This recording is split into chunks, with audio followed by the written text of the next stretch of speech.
corona तोहरे चलते आ सट्टा सगरो टूटल कोरोना तोहरे चलते शादी बियाह रुकल कोरोना तोहरे चलते चीन में आइल बीमारी जान गल दुनिया सारी चीन में आइल बीमारी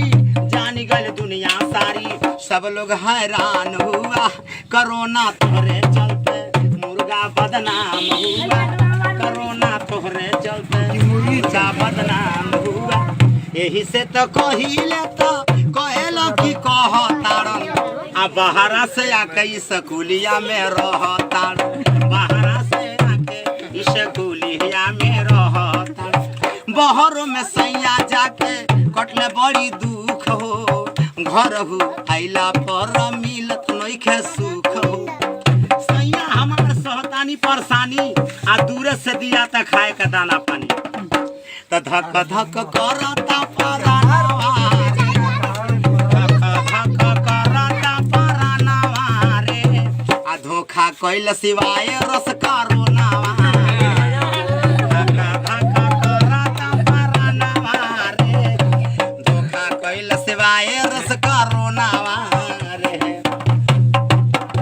त सर्दी जुखाम खांसी होई रैया उन से हटी रे कोरोना वायरस से बची के कोरोना वायरस से बची के चीन में आई बीमारी लोग सगरो घबराइले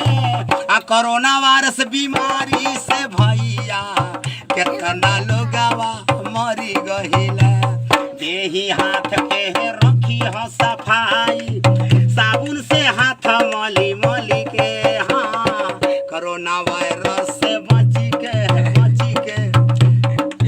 कितने देश में फैलल ई बीमारी लोग सब घबराइल बा आ कोरोना के दवाई रे भैया अब हिन ले